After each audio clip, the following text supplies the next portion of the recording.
Well, I am excited to announce our new demo unit. You know, Larson Farms and Millennial Farmer, they get 8RXs forever and quad tracks. No. We get this.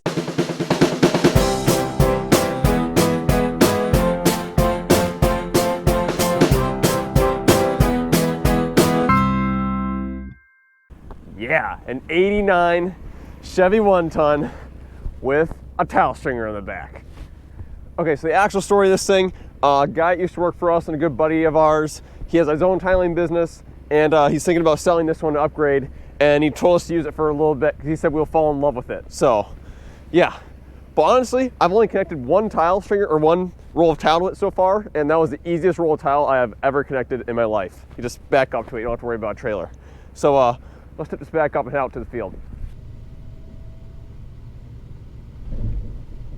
Just got a text message from my dad. Try to keep it under 90. I'll try. Honestly, you know, for an 89, the heater works darn well in this thing. It's like 10 degrees outside, and it is toasty in here. If I can get the seatbelt to go in. Safety first, kids. Oh, it is in. We're good.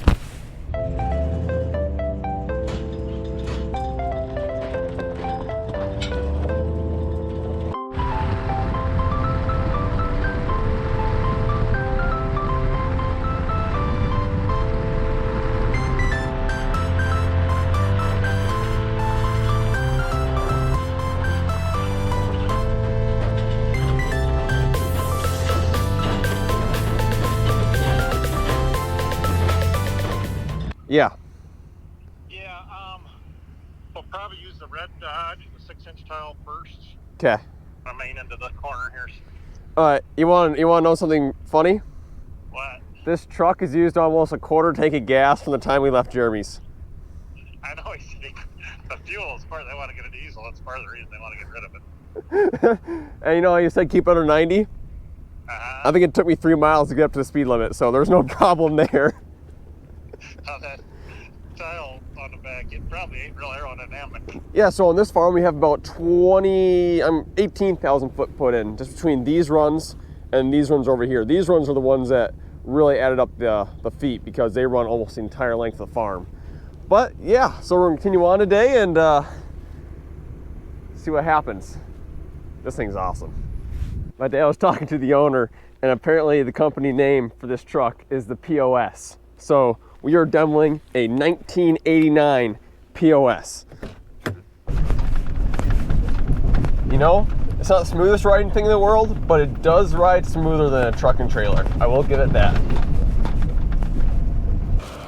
Where'd this stuff come from? Okay.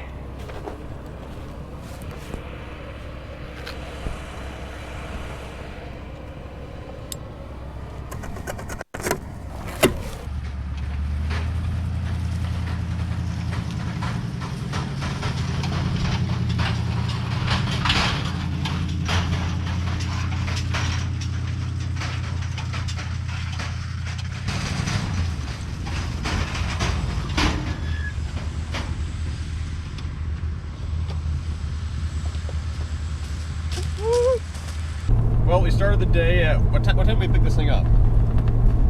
9. 9, it's 2 o'clock, and we strung out one roll, not even, like quarter roll of tile, and we went through half a tank of gas. We hit 25 rocks. Hit 25 rocks, so we took the POS to lunch and filled up with gas. You fallen in love yet? Not quite as much as you are. I think this thing's awesome.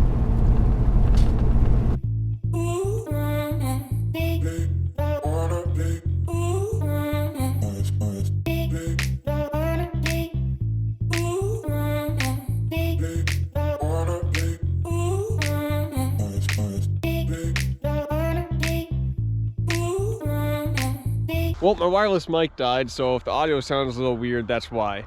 But all in all, today we didn't get a whole lot done. Basically, all we got is these tile runs in right here, which is not even close to as many feet as we got in the other day. But I want to bring you guys along today because, well, this thing's kind of neat.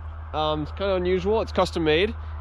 And, you know, I for what we do, it didn't really fit our purposes that well. I don't think we're gonna buy it because, well, so what the current owner does with it is he has his tile stringer attached directly to the front of the tractor or the tile plow. So they don't actually string out their tile across the field like we do. They just have it attached to the tractor and just go straight from the front of the tractor to the tile plow. And this thing for picking up tile off the ground and moving it is fantastic. However, when you actually get into stringing the tile, I don't know what it is. I just feel like it's a little more clumsy than a truck and trailer is. So, but it is pretty cool, and I thank the owner for letting us use it for the day, and catch you guys later. From last video, there was a comment I'd like to address. Now, yes, I will be answering some of your guys' questions at the end of this video like promised, but this is one that I actually like to spend some time on and really show you guys what's going on here. So Fadlan Allah, I hope I pronounced that correctly. Sorry if I didn't. He said, an overview like where in the field the pipes were laid would be good. And I agree, that would be good. Because I think that's something that a lot of people don't quite understand is why and where we put tile. But in order for me to explain this well, I'm going to need to take a drone map of this field. So that way I can show you guys in a 3D model on my computer. So I'm gonna do that quick. Now I use Drone Deploy to make maps of the field. So basically it just creates a grid pattern and just flies back and forth over the farm, taking pictures straight down. And then I use a program called WebODM on a computer I have literally sitting in our spare bedroom that all it does is stitch together drone images. So let's get at it.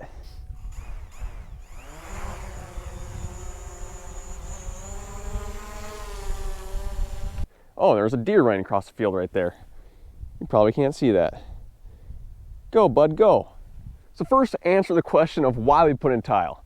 So in order to do that, I need to tell a little story. Now, this isn't a quote from anyone or anything, but the story is that when the first surveyors came here to southern Minnesota in our region, they said the land was going to be useless.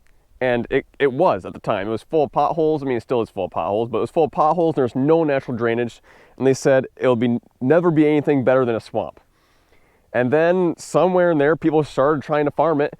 And as they went on, they started, adding drainage, adding tile. The old boys, as we like to call them, started digging in clay tile by hand, with a shovel.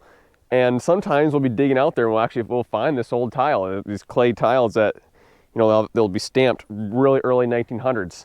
And it's pretty neat.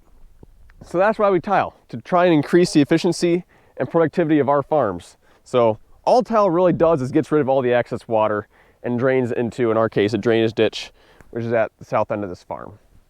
Well, this is kind of a change of environment, but this is necessary because it's a lot easier for me to explain to you guys where the tile needs to be on a 3D map. So what you're seeing on the screen right now is my drone map I took earlier today, laid over top of a LiDAR map. A LiDAR map basically is like a satellite map that takes elevation data. So this is what the farm looks like in 3D. Now, thing to remember, this is not to scale, okay? This is at a elevation scale factor of 10, which basically means that the elevation is exaggerated 10 times. The reason I did this is because it's a lot easier to see the elevation change. If I was to change it back to 1, which is supposed to be like the realistic scale factor, this is what it looks like. And it's hard to show you guys elevation change when on a computer screen, it looks like it's almost as flat as a pancake. So I'll change that back to 10 for you. So in a previous video, I kind of went over how tile works, but I'll briefly explain it here again. So there's 3 basic parts of tile, and I'm sure that depending where you are, there's different names for them, but there's the tile runs, there's the sub-mains, and there's the mains, okay? The tile runs are what actually collect the water from the soil, okay? So when it rains, if there's a really heavy rain, and the soil can't absorb all the water, all the excess water is going to go into the tile runs. And then the sub-main collects all the water from a group of tile runs and kind of like a section of the farm. And then the main collects all the water from all the sub-mains and drains it into a nearby ditch, or basically just nearby ditches, in our case anyways. So here on the map, the tile runs would be like this section right here, this section right here, and this section right here, okay? That's what actually collects all the water. And now remember, water has to flow downhill. So that's why all these tile runs are going every which direction, because the tile runs have to be at a downhill grade in order for the water to actually flow. So if I change this, my mouse will work. Sorry, it's gonna be a little laggy because I'm trying to generate this 3D map and record it at the same time. But if I kind of change this slope here, you can see that downhill is this way, but it's also kind of this way. It's kind of at an angle. So we put these towel runs going this direction to try to maximize, make the towel runs as long as we could. So that way we had to make less connections. Just basically a big time saver. But yeah, so these towel runs collect all the water from this hill and it drains down into the sub-main right here.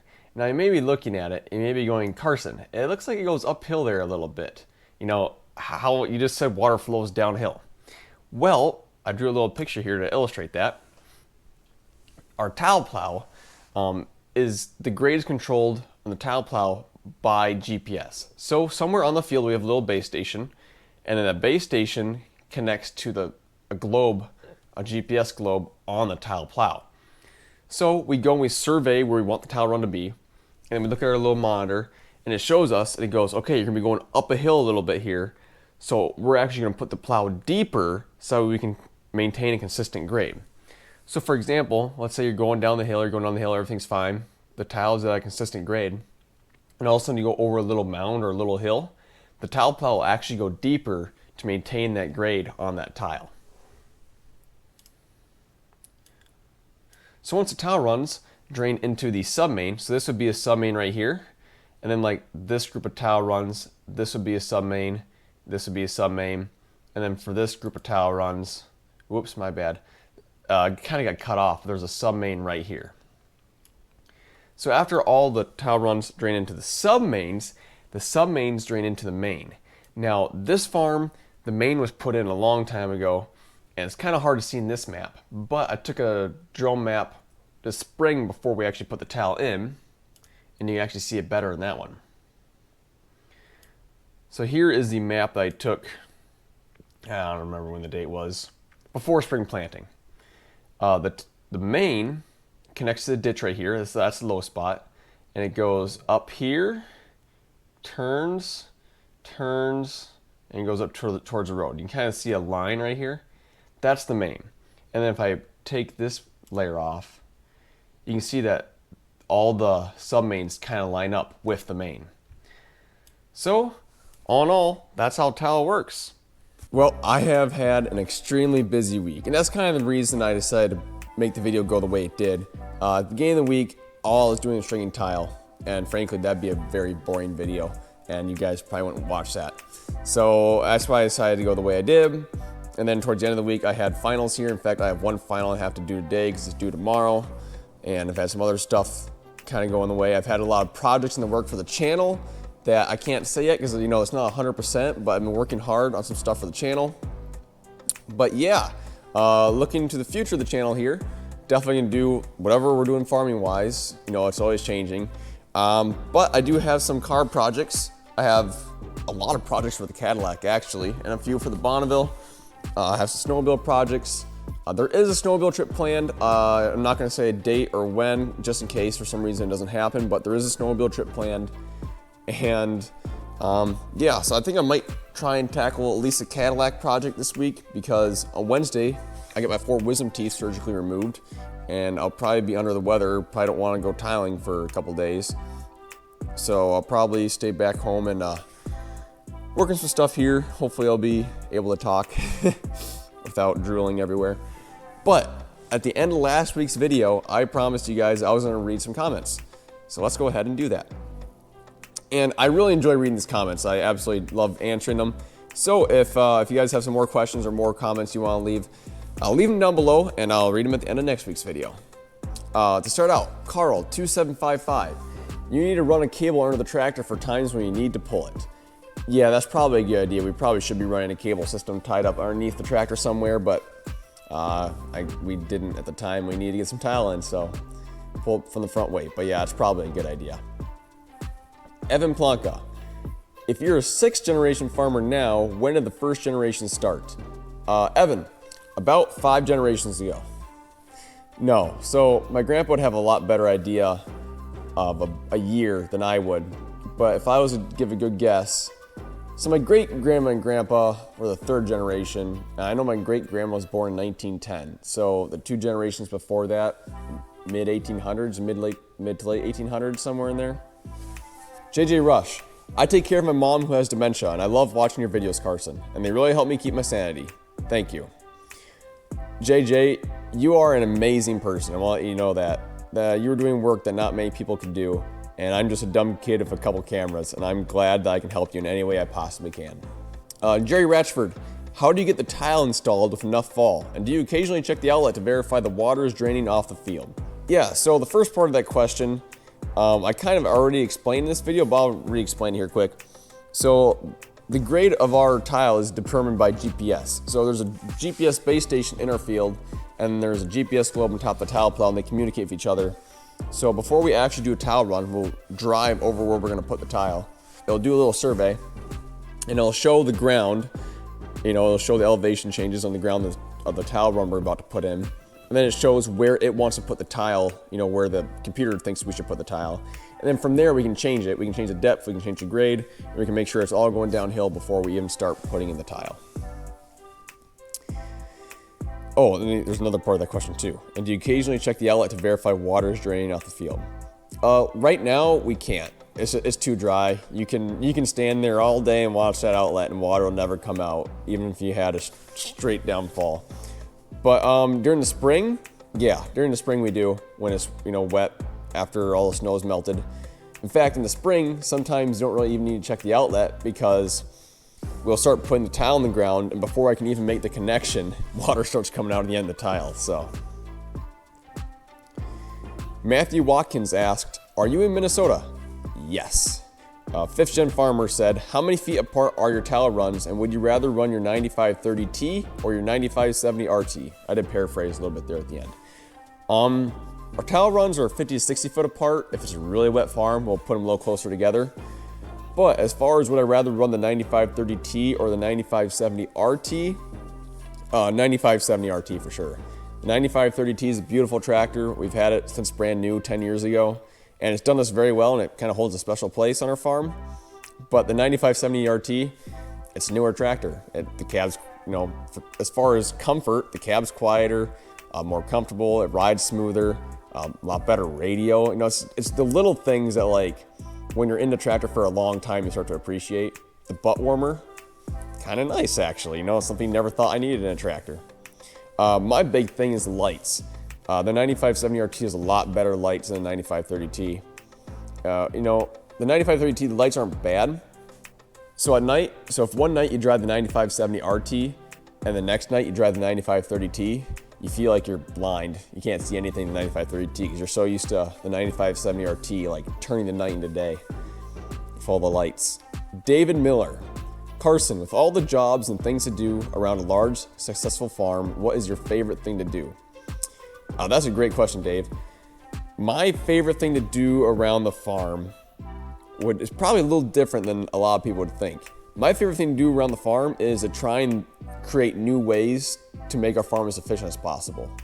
For example, the drone maps. When I first bought the drone, I was not planning on doing drone maps. I just wanted to make cool tractor videos. And I did some research, and I was like, oh, these maps look kind of cool. I don't really know what the purpose is, and they look pretty. I kind of want to start trying to see if I can make one. So I went about it, and I found a free iPhone app that I can use to make the grid pattern, and it'll fly out automatically. And then I found a free computer program that allows you to stitch together all the images to make a map. And yeah, finally we figured out one time that in early spring, you can see the tile lines really well, because as the snow's melting, the ground where the ground above where the tile is dries out faster than the other ground. So if you go and you make a map, you can see like all your tile lines. I'll put a little example up on the screen of a good farm we did. You can see all the tile lines, and that makes finding tile so much easier. So for example, this summer, like for some of the first maps that I made, I got on my dad's iPad, and it was georeferenceable, so as you walked across the field, a little blue dot moved across the map. And we were gonna go to tile this farm, we're gonna go look for some tile. And before the map, all we had were some like hand-drawn maps and a general idea of where tile should be. But I gave my dad that iPad map, and we went out with the backhoe, I think my dad dug like 20 to 30 holes that day. He dug so many holes, and he missed a tile 3 times, which is absolutely amazing. Before the map, he would have been out there all day, maybe 2 days, and still not have found as much tile as we did. But as far as like normal farm things go, I like doing anything with equipment, operating equipment, whether it's planting, digging, spraying, grain cart, combine, truck driving. I just love operating equipment. So yeah, that's kind of my thing there. S. Healy asked, I noticed on another vlog, it's vlog. My friends bug me about that all the time. It's pronounced vlog, not vlog. I noticed on another vlog that they use river rock or small rock to blind the pipe. They said it protected the tile when filling and promoted cleaner water drainage around the tie-ins. Yeah, so in our area, no one uses river rock or small rock to blind the pipe. And the reason is that for black dirt, it creates a good enough bed and a good enough top layer to protect the tile, and it drains pretty well too. Would it probably be better if we used rock? Yes. However, sometimes we're making like 30, 35, 40 connections a day. And if we were to have to haul on rock and for all our tile, first of all, it'd be extremely expensive. And second of all, our efficiency would be cut down by like 80%. So it's just not really used around here. It's not really needed. Edward High asked, why did you use a 9530T and not the 9570RT for plowing? And would you consider getting an excavator, because I think that would speed up your tiling? Edward, the reason we use the 9530T and not the 9570RT for plowing is because the first gear in both tractors, the 9570RT is about 3/4 mile an hour faster than 9530T, which may not seem like that big of a deal, but when you're pulling a tile plow and you want to maintain consistent grade and leave the hole slow so the boot doesn't rise up, that 3/4 mile an hour slower is kind of a big deal. And you know, could we get the 9570RT to work? Would it work? Yes, but it's just a lot smoother with the 9530T. And as far as what we consider buying an excavator, we actually own 2. We have a John Deere 270D LC, which is like a 70,000 pound excavator. And then we have a John Deere 690D, which is like a 40,000 pound excavator. The reason we don't use them here is because they're just too big. They're too big for trying to connect tile into some mains and stuff. But we do use them for like mains or taking down groves or taking down old acreages. If we were tiling full time, we would probably have like a 20,000 pound excavator, because that would probably be a lot more efficient than the backhoe, yes, but for the off-season tiling that we do, the backhoe works just fine. And I think that's towards the end of the questions. So yeah, like I said, if you have any more questions or statements, leave them in the comments below this video and I'll try and read them next week. See you in the next one.